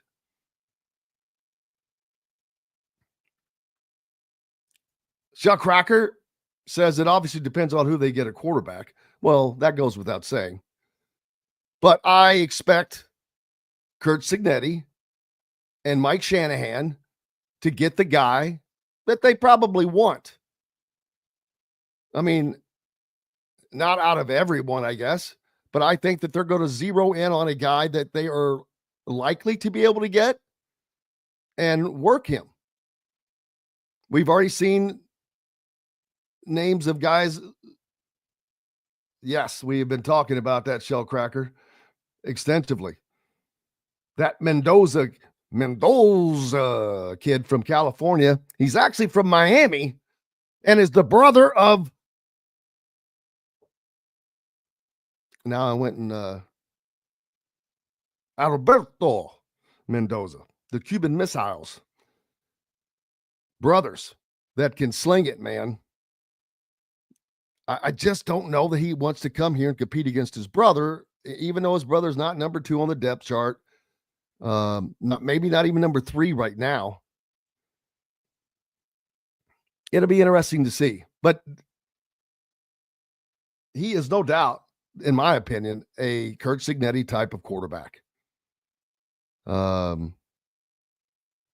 Andrew thinks Indiana could go 9-3 with Jackson easy. I don't know how. You can't say that. I have never seen Jackson play a whole season. And if you look at the Washington game for comparison, Indiana's offensive output was basically cut in half with him having the opportunity for the whole game. I'm not knocking him. I'm just saying I'm not sure he's the top of the heap. I'm not sure he will be the top of the heap. Mendoza threw for 3,000 yards. 3,000 yards. That's a lot of yards. And he's a runner. I agree with that, Brian. Little bro ain't playing at least till he's a junior, and I think he knows that, so it may not be an issue. And obviously, it would be easier to get Fernando in if that's someone that they are interested in. And he talks to his brother, and his brother says, hey, man, yeah, you should come. Brian thinks that Jackson has more upside than Rourke. Yeah, I'm going to disagree with you that. It says it's his accuracy in honing the RP game that needs to catch up a notch. Well, but until it does catch up, there's no that's not more upside to me. You're talking potential. And anytime I hear the word potential or hear it that it is inferred, I quickly revert to what Curt Cignetti says over and over on his thinking process. He prefers production over potential. 3,000 passing yards, that is production. Absolutely. If they can get him, they will get him. I promise you. I disagree with that. Upside does not have to do with the future. Upside can be right now. And again, Curt Cignetti's viewpoint is right now. Not next year, not the year after that. It's right now. Because that's how today's game works. It happens right now. That the transfer portal is right now. Not trying to be disagreeable or argumentative per se. But that's just my take on it. Yes, he did. He did do okay. Brian says, or I'll keep losing it. Brian says Jackson did okay when called upon. Not great, but he can get better with all the reps. Can. He did okay. You see, you're using words like okay and can. It's do and now. I'm sorry, but that's just the long and the short of it. I'm not looking at it from a fan's perspective. It's just the Well, again, everyone has their opinions on things, man, and that's cool. You heard mine. I'm going to take a break. We're looking forward to Mr. Tim Brando joining us here. Before we do, see, Roswell says YouTube TV trying to catch up on TV cable rates in a hurry. Another increase, so it's now doubled in 4 years. What is it up to now? Holy crap! I can't. Well, that's how it works, man. They get you sucked in. And then you're locked in. But we've got to take a break. We got more coming up. Hopefully, Tim Brando is going to be joining us on the program. Back with more Indiana Sports Beat Radio right after these messages. Andy Moore Honda is Bloomington's #1 Honda dealer for a reason. Buy a new Honda and get a 3-month break from car payments. That's right, no payments for 90 days. That includes the all-new, all-electric Honda Prologue, and you get it for just 0.9% financing. Or the 2024 Honda Ridgeline Black Edition or the Honda Accord LX, both for just 1.9% financing. Get more to your door from AndyMooreHonda.com, Bloomington's #1 Honda dealer and your best place for new and used vehicles. When it comes to apparel and promotions, Freethink has you covered, literally, whether it's 24 or 200 shirts for sports leagues, businesses, or groups. Freethink Apparel and Promotions can also create your very own merchandising store. Freethink Apparel and Promotions did it for Indiana Sports Beat Radio, and they can do it for you. Whether it's screen printing, embroidery, digital printing, promotional products, vehicle wraps, or anything else under the promotional line. See what Freethink Apparel and Promotions can do for you at freethinkapparel.com. Enjoy healthy, delicious meals at home without the hassle with the Fresh Fork. Chef-curated, ready-made meals delivered right to your doorstep. Proudly fueling IU athletes and now available to you with a menu that's always fresh and diverse, from hearty proteins to fresh salads. The Fresh Fork empowers you to make better food choices without compromising. Let the Fresh Fork help transform your lifestyle for a healthier way of living today at thefreshforkonline.com. Use promo code RADIO20 and get $20 off of your first order. Hungry for something a little different? Well, head to the Rusty Gator Fork and Ale in Bedford, where oceanic flavors meet southern charm with a Cajun flair, like their loaded voodoo fries, gator bites, or jambalaya, and so much more. The Rusty Gator also has live music each Friday and Saturday night with some of the best local and regional artists around. Visit the Rusty Gator Fork and Ale in Bedford and get your Cajun on. Located on 325 acres in beautiful Brown County, Indiana, Hard Truth Distilling Company is the biggest and the best craft distillery around. While Hard Truth is already known for producing internationally awarded whiskeys and spirits like Hard Truth's sour mash bourbons, sweet mash, and hard road ryes, as well as their cinnamon vodka and the always popular toasted coconut rum. Hard Truth Distillery offers so much more. With a full-service restaurant, ATV, and distillery tours, as well as live music, you can spend an entire day at Hard Truth Distillery while making your entire family or group happy. And that's the Hard Truth. Hard Truth products are available across Indiana, as well as many other states. So no matter where you shop, if they don't carry your favorite Hard Truth product, tell them you want the truth, the Hard Truth. Hard Truth Distilling Company encourages you to enjoy all of their products responsibly and to never drink and drive. Welcome back, Indiana Sports Beat Radio, coming to you on this Thursday. I hope you're enjoying the week as we are getting you prepared for the upcoming college football playoffs, and no better way to do that than with one of the iconic voices of the sport and many others, Tim Brando. Thank you, Tim, for joining us, man. We appreciate you and your time, sir. Thank you, Jim. When I did an Indiana game, my voice was failing me, but I appreciate your kind words about it. You're one of the people I've loved listening to, man. There are just certain people that make the games better. Sean McDonough is someone I met a long time ago, but I was actually a putz peon at CBS. I was a production assistant. That just meant gopher, runner, whatever they needed done. But for people like yourself and him, and I love his calls of games. of course, the great Keith Jackson. You've had the fortune of being able to work with some of the greatest names on the broadcast side, first of all, in this sport over your 40-plus year career. And congratulations, by the way.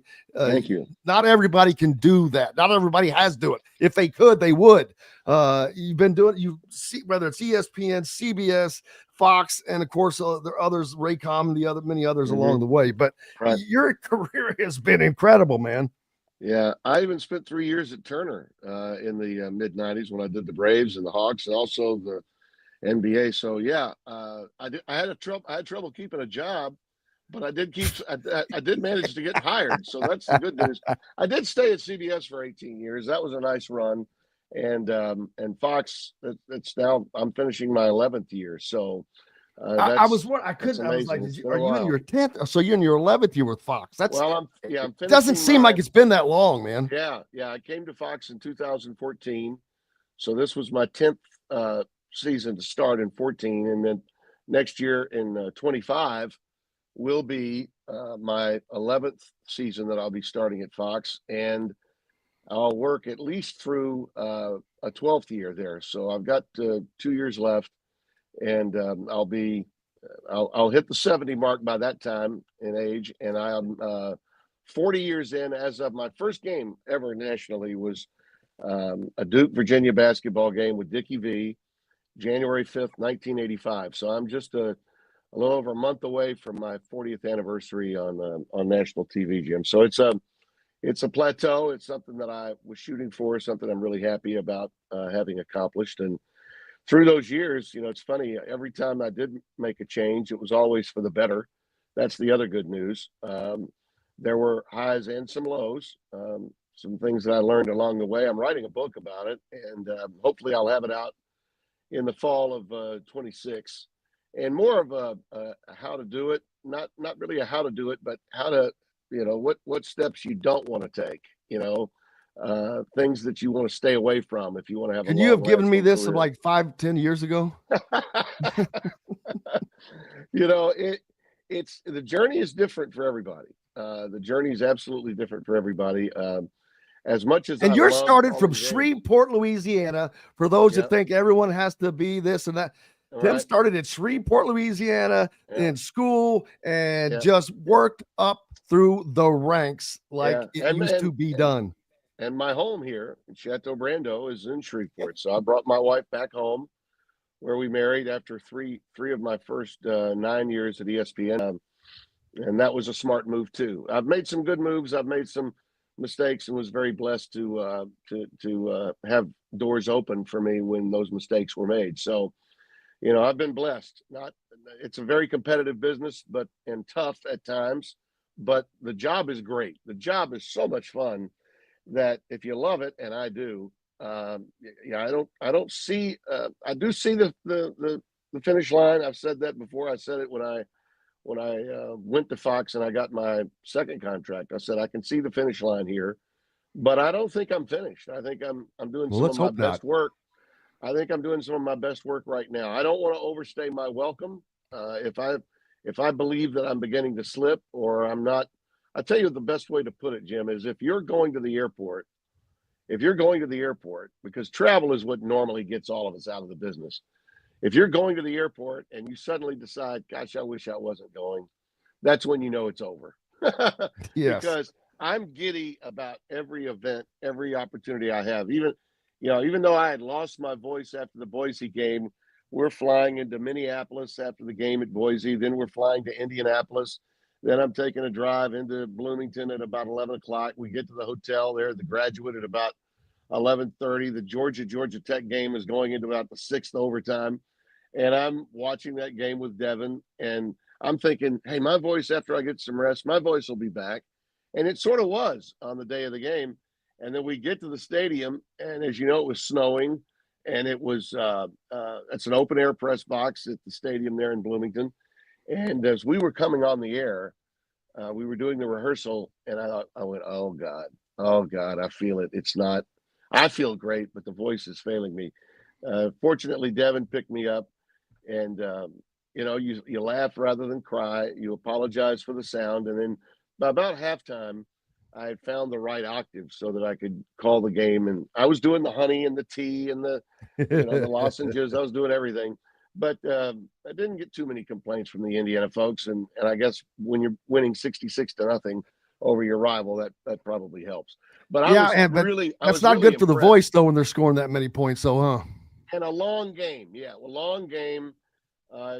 You'd like a tighter game in those situations. But it is what it is. I was happy to get to see them because they were the story of the season. And I told Curt Cignetti that when we were getting ready for the game. And, Curt's about my age, not quite my age, but close.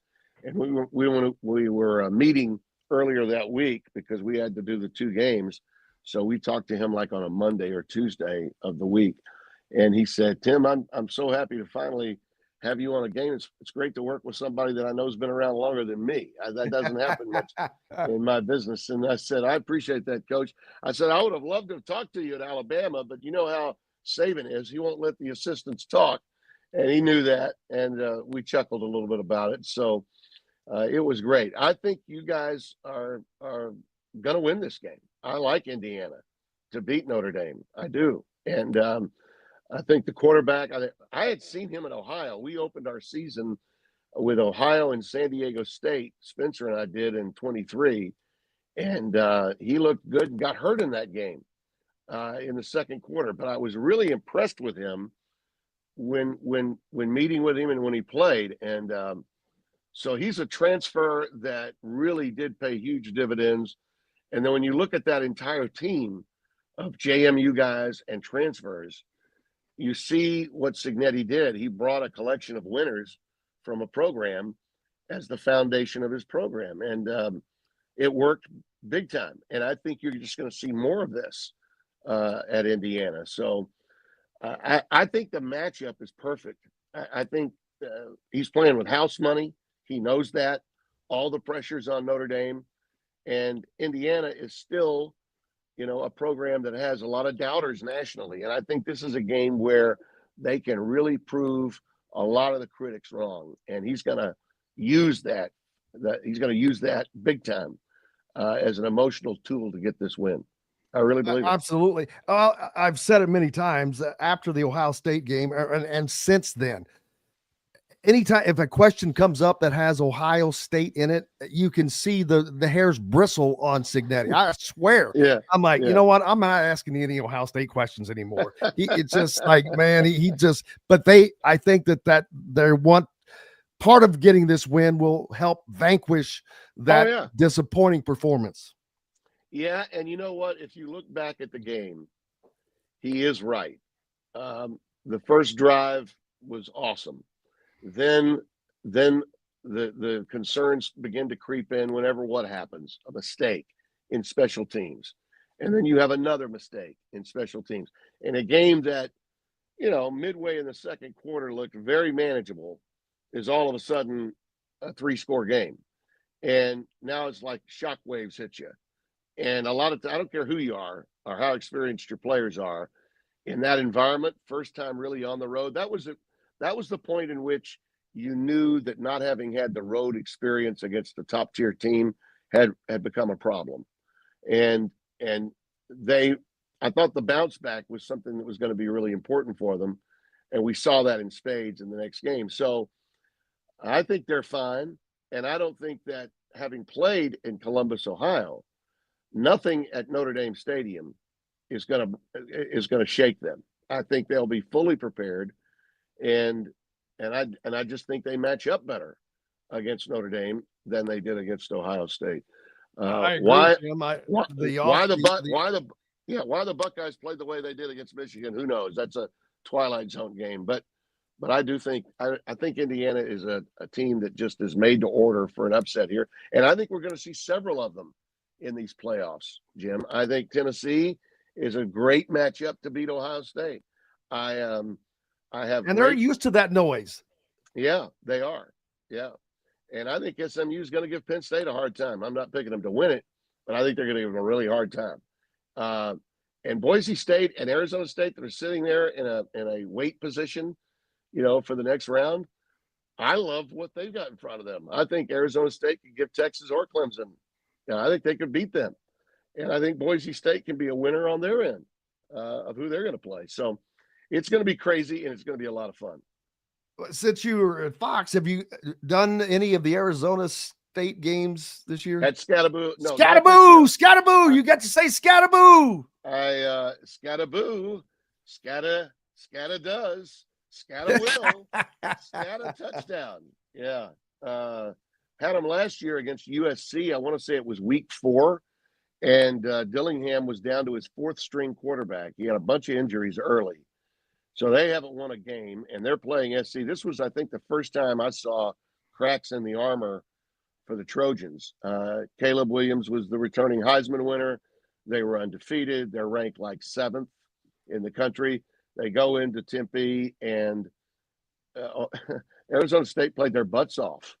And with a 4th string quarterback, Scattaboo had 3 touchdowns, rushed for about 140, and they only lost that game by 10 points.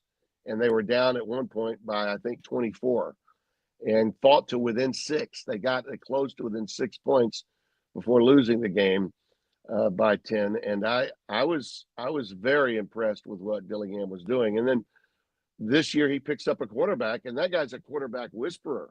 You know, think about what he did as a 31-year-old offensive coordinator working with Bo Nix. Heck, Bo Nix was almost his age. And Bo was coming off a lot of questions when he transferred from Auburn, and he gets him at Oregon and turns him into a Heisman finalist. And you see what Bo is now doing as a pro. Dillingham's a big-time coach. He's 34 years old now, and he is a big-time coach. And I'm thoroughly impressed with what he's done. And I think that, as I said, this is a team that is very, very dangerous in the playoffs, Arizona State. I've just loved this entire college football season. Even if I wasn't covering Indiana, it wouldn't matter. Mm-hmm. This has still been an incredible year. I have loved watching these ups. Kansas, you look at Kansas, they were 2-5 and beat a ranked team for 3 straight weeks. Who does that? Yeah. The realignment and the portal and NIL, all of that brought a lot of a lot of anxiety to a lot of fans in the off season and plenty to coaches during the season. I don't think there's any doubt about that. But what it has done is taken what I thought was already beginning to happen, and that was a level of parity of talent that college football had not seen in the many years that I've been doing it. There have always been haves and have-nots. We always had a top tier, a middle tier, and a lower tier. And now we're balancing that out through the portal. Teams that could never get a player that was going to Ohio State, Michigan, Alabama, Georgia, LSU, name your blue blood brand, Texas, name those teams. Teams that could never get players that were 5-star guys or 4-star guys, they can get them now through the portal. They can get them, not their initial choice, but they get them as their second choice. Well, does that really matter to a fan base? I don't think so. I think they're just happy to have the player. Once they're in their uniform, they're all ours. We root for them. And that has been, I think, part of the balance. And the other part of it is through realignment, you've now seen teams that are coming from the American that deserve to be where they are. A team from Conference USA that really deserved to be someplace else was playing at a higher level, had a commitment that was great. Look at the SMU story, by example. They go to the ACC. Everybody's talking about what a weird fit that is. And all SMU's people wanted was a chance to compete as a Power 4 program.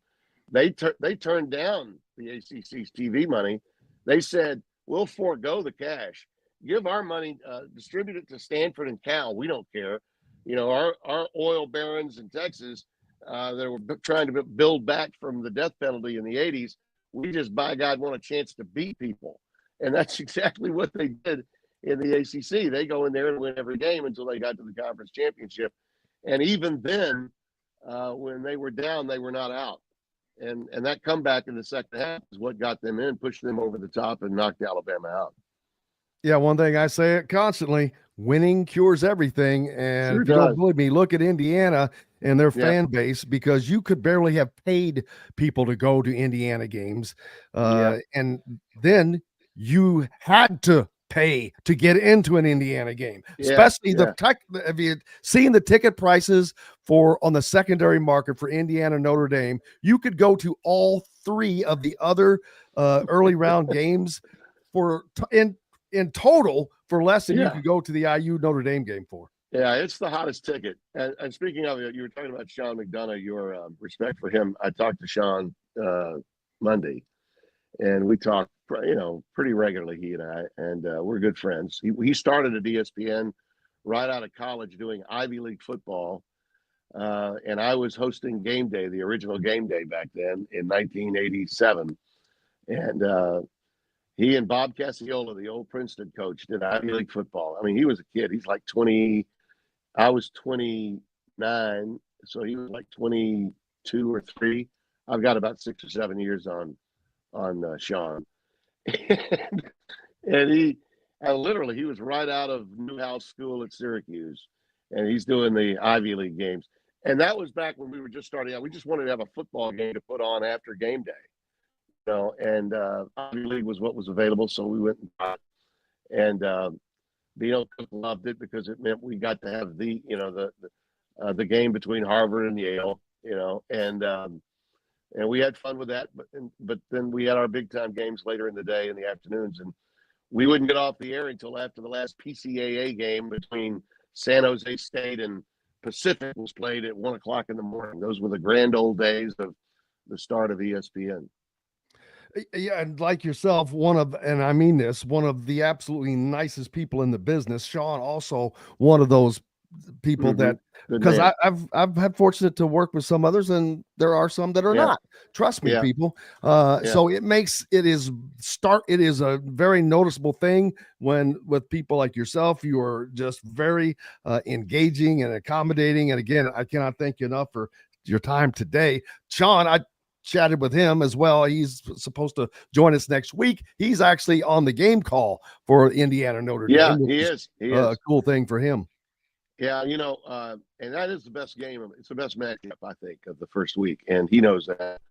And I tell young people, young broadcasters, and I'll probably tweet this out at some point during the playoffs, or maybe once we get into the championship rounds, the semifinals.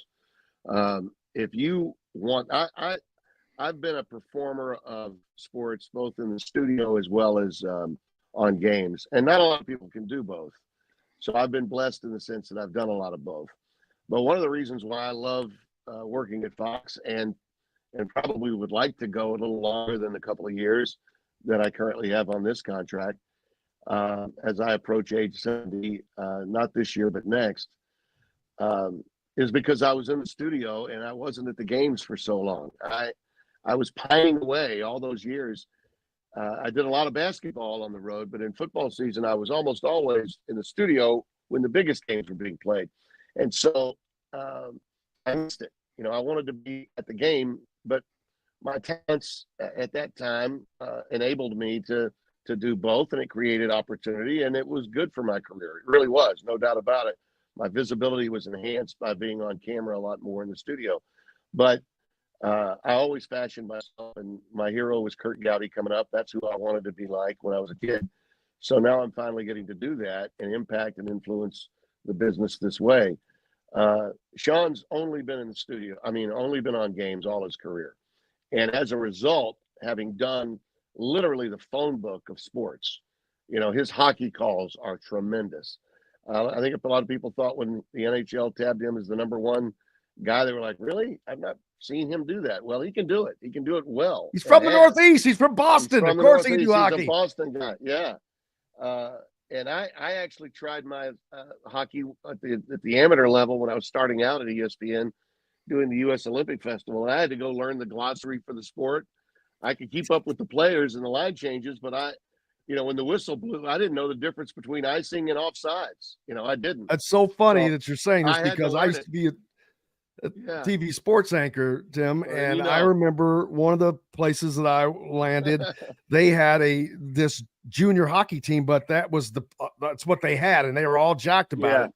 All I knew was He crosses the blue line. He shoots. He scores.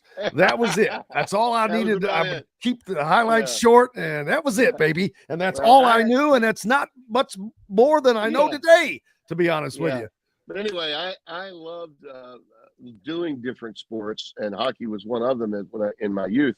But when I got off the air that night at the United States Olympic Festival, Jim Simpson, the late, great Jim Simpson, came up to me and said, "Well, Tim, I thought you did a fine job. How was it for you?" I said, "Jim, I've never been so happy to be off the air in my entire life."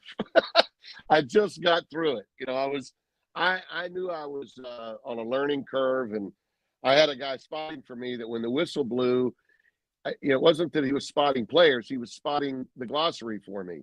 The whistle blows, point to either offsides or icing or whatever. And if there was a penalty, make sure that if the guy's going to the penalty box, it's high sticking, it's cross checking, it's whatever it is. Okay. And because I have no idea what this is. Okay. So I was faking it for as long as I could and got off the air. But my point I was going to make to you is I'm telling young people every time they get to watch real play-by-players and they want to be play-by-play broadcasters, I'll tell them the guy that writes the blueprint for the way it's supposed to be done in today's sports is Sean. He may not be doing the number one games with Herb Street. Fowler's doing that. Chris followed me, as you know, a year after I left Game Day. Chris moved in and started doing Game Day 2 years later. And Chris does a nice job, but he's by far and away, he's a studio man first and foremost. And Chris does a credible job. A lot of guys do credible jobs. Sean is a magnificent play-by-player and does it in an effortless manner that makes you think that he really didn't have to prepare much. Well, we all know that we have to prepare.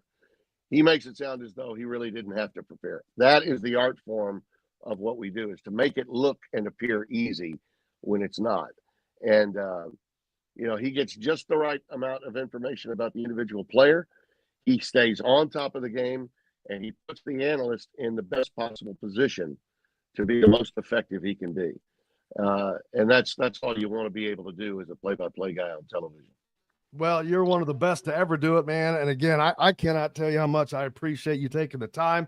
Obviously, the fans have enjoyed this immensely, and we look forward to hopefully having you on again sometime.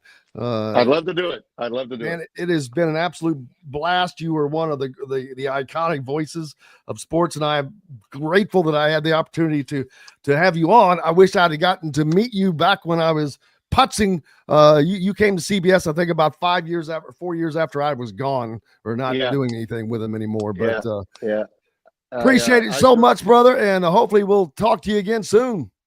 You got it, Jim. Anytime. Tim Brando from Fox Sports joining us here on Indiana Sports Beat Radio, and cannot thank him enough. Again, I mean this, one of the truly nicest people in this business, and I'm talking about at the national level. And it's not always that way, but you mentioned Sean McDonough as well, who was also one of those. And we look forward to having Sean on next week. But that's going to wrap it up for us today. Another great program. Appreciate Shannon Griffith and, of course, Bob Kravitz as well. Most importantly, each and every one of you. We're back tomorrow to do this again, and I cannot wait. Another big Friday show. Until then, I'm Jim Coyle.